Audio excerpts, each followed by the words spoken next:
Today's video is about strike exclusives and strike specific loot. But before that though, I want all of you to know that I have just released my very own Displates up on, well, Displate. One is the See You Soon Displate, backed by popular demand with color added to it and featuring all of the raid bosses that left the game of Destiny 2. And the other one is a brand new one, Atrax 1. Check it out. Nogi-san did an amazing job yet again, and this one is my favorite piece she has ever made. I left a link to both of those in the description. Displate isn't paying me to say any of this stuff. This is just from me. I just love the design so much, and I'm happy that now these have a true home. And if you guys crush it on the Displates, I will absolutely be doing a merch run with these. So that's your incentive to go crazy with these. Thank you for supporting me, and enjoy the video, everyone. Season of the Chosen just released for Destiny 2, with much speculation of whether or not the season was just a reskin of Leviathan and other sunset areas of Destiny 2, whether it was worth coming back to the game at all. I can promptly tell you that, well, the season isn't over, but one important clause of the season was the notion that playlist specific loot would be coming in greater numbers along with strike exclusives too. If you're unfamiliar with the concept of a strike exclusive or a strike specific loot drop, just know that today's video is all about that topic. Strike exclusives and exclusives in general are a big part of what make the genre of looter shooters very important and desirable. Without the loot to shoot from the bosses that you shoot your other loot at, what is the chase that goes on in this genre of game? It's a very important core foundation built upon the genre, and one that Destiny 2 has just recently let back into the game, giving those who took a break or just didn't want to play the game for a while a reason to come back. So we're going to do what we do best. Tell the community's story of how people feel about games. Let's let this one today focus on the loot.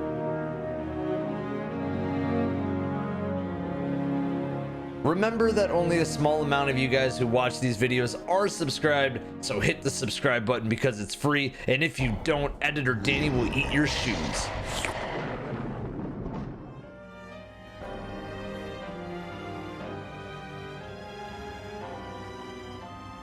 This isn't a new concept. Exclusives is a common core feature found in almost any RPG, MMO, and of course, looter shooter. Some games even have the whole game built around this one portion of the game. I'll give you the basic concept of a specific drop. Let's say Bob over here is a really difficult boss that is out in an activity in your game. You want to take down Bob and beat that level in the game. That's great and all, but the problem now is that Bob serves no narrative purpose. In fact, not only is Bob just a really difficult boss, but Bob isn't necessary to do anything else in the entire game. In a single player game, Bob would go down and a cutscene might play, or you might get an upgrade unlocked, but in Destiny 2, Bob is just a random ass bobber. Why am I still in this Bob analogy? Either way, that's the issue we're trying to tackle today. The Bob problem. The problem that doing a strike can feel absolutely pointless on multiple attempts. Now I want you to sit back and imagine Bob is completely the same, but Bob has a chance to drop a weapon that reminds you of Bob and has some insanely great potential perk combinations. An armor piece of Bob that looks good enough that you're gonna have Bob strapped to you at all times. This is exactly what we're here to talk about. Now get me off this damn Bob analogy. Now let's talk about Destiny. Destiny may have had a rough launch to many players consistently and moderately playing, but one part Bungie nailed at launch was the loot. From exotics only dropping from this chest to legendaries from this cave, and finally exclusives dropping from the core playlist strikes and crucible activities. Each of these core activities having their own pool of amazing weapons and armor to be acquired, but not perfected unless really lucky, would be the single biggest win for players of the game, or the single biggest loss for players of the game. On one side, getting that god roll was the fundamental portion of what made Destiny special to those that loved the game. While on the other side of the coin, a wide amount of people hated having to basically play a slot machine for the weapons they wanted to use, how they wanted to use them. A strike exclusive or strike specific loot was found in most of these Destiny 1 strikes, with some changes over time in Destiny's life cycle. The first strikes released with Destiny didn't actually have a wide variety of specific loot. Actually, they didn't have any specific loot at all. Yeah, you and I would actually be surprised to find out that year one of the game had zero strike specific loot. Of course, playlist drops were still there and exotics could drop from doing strikes, but it wasn't until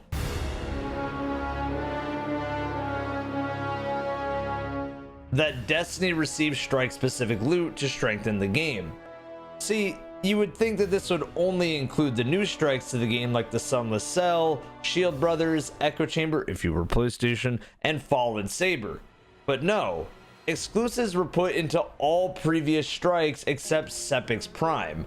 Weapons like Treads Upon Stars with a massive perk pool and a rare chance to drop from Dust Palace and the Shield Brothers strike, aka only a Cabal weapon. The Stolen Will shotgun would only drop from the Taken variant of Winter's Run strike, which was a thematically Taken shotgun and one of the best shotguns in the entire game with the right perk combinations. And everyone's favorite go-to weapon when they think of strike specific loot, Grasp of Malik, the best Crucible pulse rifle in the entire game with the right perks as well. I could talk for hours about how well these guns were made with care given to desirable perks and a massive pool with the potential the best rolls to constantly keep you chasing something better. And some, like the Fatebringer 2.0 Imago Loop, were better for PvE. I love strike exclusives because it wasn't just a random weapon either. They each thematically fit the strike they were from, and there were also class-specific armor to encourage everyone to play on all three characters and reap the benefits of some fancy-looking boss equipment. Some that come to mind off the rip were the Darkblade helm for Titans, the Scion Flayer cloaks where the gimmick was killing the color you wanted last, Tandic's cloak where the bastard stole it back later and became a raid boss, the Hood of Malik for Hunters, the Mongrel Grass for Fogoth's Wrist, and the Mauler's Mauls for the Shield Brothers. Oh, and who could forget the Omnigo Bond? Everyone could forget that bond actually, I don't know why it was made. The beauty in the Taken King was that these dropped from the bosses at random in the strike playlist, and the strikes themselves having modifiers that benefited quick melts like Arcburn and specialists with final round for Fourth Horseman, meant that you could get quick runs for loot and some thought to your builds were stressed greatly. This also allowed for a ton of replayability here since each week new modifiers were on the table to slay bosses, or if you got unlucky, avoid the playlist for that time period. Something that's not on the script but what I wanted to include was that I love that strikes got updated every single year in the game as well. I love that some strikes were updated to be Taken. Some strikes were updated to be Siva themed. It felt like the game was evolving with each DLC it brought in. And before we continue, I feel like I need to add that this video, from my view, isn't just pure nostalgia, although looking at some of this is definitely nostalgic. The point is actually to highlight the past to present story of exclusives in gaming, and especially in regards to Destiny, to paint why it's literally the most important portion of the entire game to active players. It wasn't all sunshine and rainbows in the game, but exclusives are what I think a lot of people who are up to date or care about the franchise in general praised it for a ton. The only downside for a lot of players when it came to strike exclusives, however, was that they seemed to not drop as often as people would like them to. For the more dedicated players, this wasn't really a huge deal since a lot of them had time on their hands, myself included, to grind strikes, and to be fair, in a looter shooter you can't just kill a boss once and expect a god roll. That is what makes it stale. Bungie would come up with a great solution to keep a lot of folks satisfied, however, in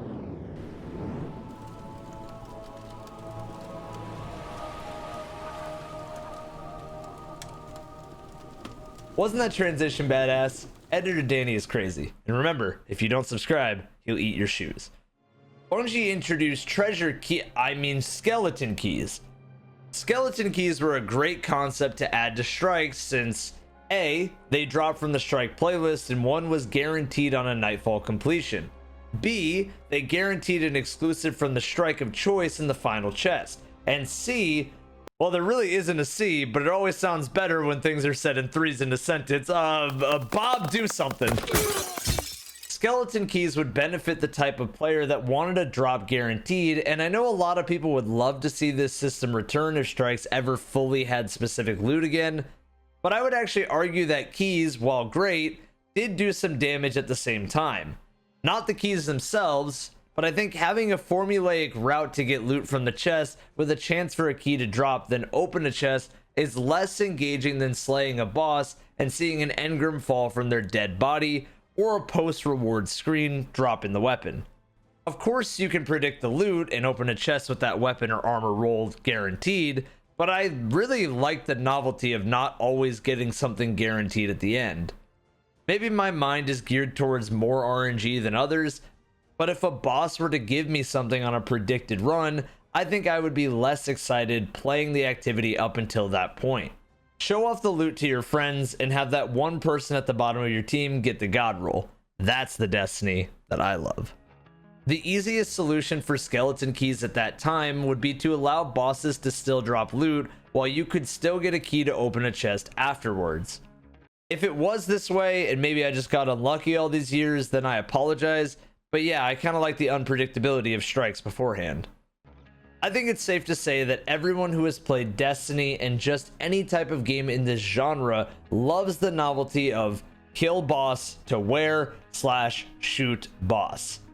It's one of the most satisfying parts of the genre, and the more wide perk pool lending to crazy powerful potential, the better. It was one of my biggest critiques in my feedback video. I believe the community wants from loot incentive is something that is rare to drop from certain activities, exclusive perks to those activities, not being afraid to take risks, making memorable loot, whether it be the scopes, the aesthetic of the weapon, the feel of the gun. Those are the things that I think people remember the most about the loot that they use. I also believe that weapons need a wide perk pool to keep people interested. Maybe there's something that you can acquire, whether it be Outlaw and Dragonfly on that hand cannon, but you may not get it for a long time, and that's okay. Players can still get the weapon, and the people who want to take the time to make the most out of it can spend that time. Let's jump off the Destiny 1 train now and jump to Destiny 2, which actually had some strike exclusives as well. Now, the first year of the game had everything wrong with what I personally hate for this type of game. So much so that I skipped Curse of Osiris DLC and most of Warmind in pursuit of literally anything else. I may have missed this time period, but it really wasn't hard to see why it flopped so hard. No random rolls meant that getting a strike-specific weapon was a one-time enjoyment. Plus, a lot of great-looking armor from these was replaced with sparrows and ghost shells, which isn't exactly many people's cup of tea, self included. Also, a lot of these felt out of place compared to its predecessors. Nobody wants a weapon that just doesn't fit the theme of the strike when it was done better in the past. The one great idea from all of this was the emblems with variants from the chests after completion of the Nightfall the more time you sunk in. Some of these looked fantastic and were well worth your time, something I wish definitely came back. Speaking of Nightfalls though, this was and still is the only way to get a piece of specific loot. Gone from the regular strike playlist, and just in the Nightfall, definitely a bummer still to this day. Stop being so stingy with the loot, Bungie! In year one of Destiny 2, there were not a lot of great weapons, but I guess Silicon Aroma, the Long Goodbye, and the Braytech Osprey were good. I don't know, guys. I didn't play much of this year of the game, so you're gonna have to help me out in the comments. In Forsaken, however, everybody's favorite shotgun would make its debut. Mindbender's Ambition, with desirable perks, a clean look, and a strike boss that is the most hated boss in the entire game. God damn it, we almost had perfection. No, I'm not joking. This boss sucks ass, and it's written into the lore that it cannot ever die. This is another side tangent, but please stop making health gated bosses in Destiny. It's just so boring and formulaic. Getting back to Forsaken though, Militia's Birthright being the only kinetic breach loader grenade launcher in the game before Mountaintop was also very cool from the very cool Lake of Shadows boss. Warden's Law also had a concept from another great strike, Warden of Nothing, where the gun was a baby crimson and fired 2 shots instead of 1 for a hand cannon. It sounds great on paper, but I promise you that this gun couldn't even shoot through paper with how bad it was and still remains. As for the Shadowkeep strikes, there was absolutely nothing. I still am asking why Scarlet Keep and the Festering Core never had exclusive loot, but Festering Core did get sunset faster than it can ever be played by most players, so there's that too. Look, I know this video sounds like a lot of listing things for namesake and novelty, but my point is to bring light to why people care about specific loot to begin with. I think Bungie needs to realize that specific loot is why players remember the Omnigul strikes so well, because none of you still watching this video can look me in the eye and tell me that you enjoyed the tiny shoebox room to actually fight that boss in. No, what myself and most other players remember was grinding our butts off for just a crumb of the finest Malik drops. I love the look of strikes the first couple of times, but if the loot isn't rare and specific, then the Destiny community just isn't nearly as attached to it. It was one of my biggest gripes with activities like Nightmare Hunts. The concept was cool, but there is no reason to ever run them if all you get in return is a weapon that you can get by doing anything else on the moon. A huge missed opportunity from Bungie here to reintroduce some of those exclusives like Grasp of Malik and the Fogoth Gauntlets and introduce new ones too. God, they fumbled the bag so hard on Nightmare Hunts.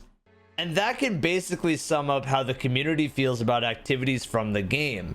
If you can't grind them for specific weapons or armor, then I'm here to tell you right now, we don't care. The whole year of Shadowkeep can be summed up like this too. Great activities with no reason to do them. A true skeleton key missing the meat and potatoes that keep activities going.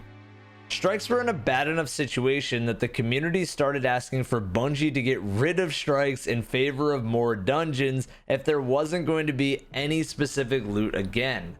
I mean, can you blame the community here? Empire hunts and dungeons provide the same scale of an experience that you can get with a focused piece of loot doing Empire hunts especially. Bungie needed some serious reevaluation on why players love strikes to begin with. And if you needed a perfect example, look at this season. Season of the Chosen for proof.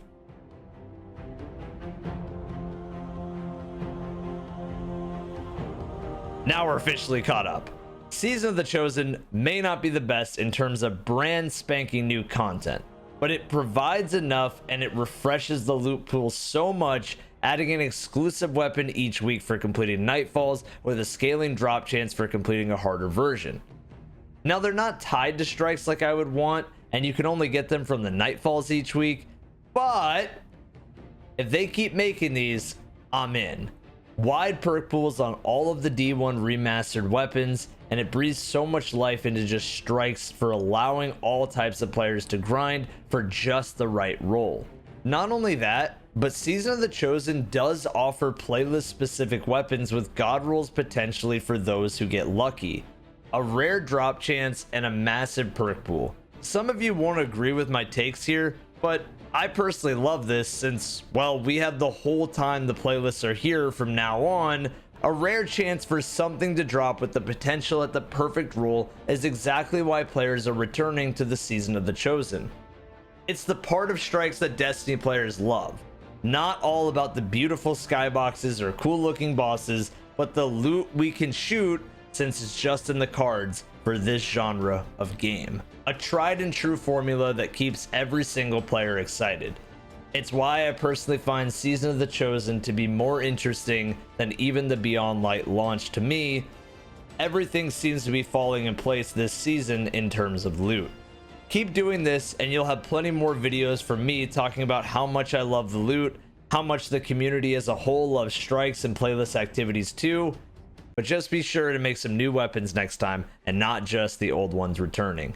So, after all that, those are strike exclusives and specific loot. I want to thank you all for making it this far into the video and for taking the time to check out the new Displates. Remember, links are in the description if you are interested. I'd like to also extend a huge thank you to you for just sticking around this channel too.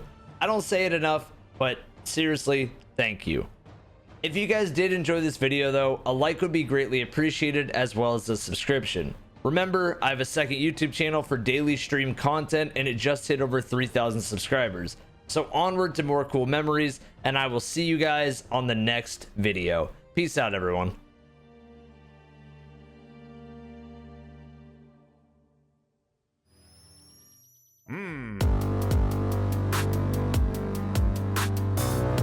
Oh yes, it's perfect! Ship it! Ship it! Yay, Bungie! Woo! I love this update! I love trials! Yay! I lost to a cheater! Woo! Still having fun!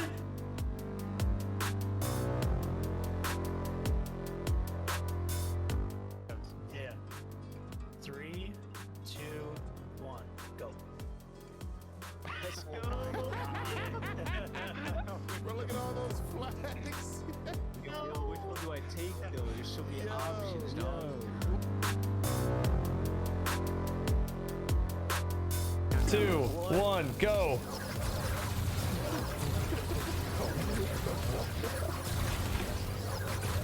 All right, I'll see. It crashed.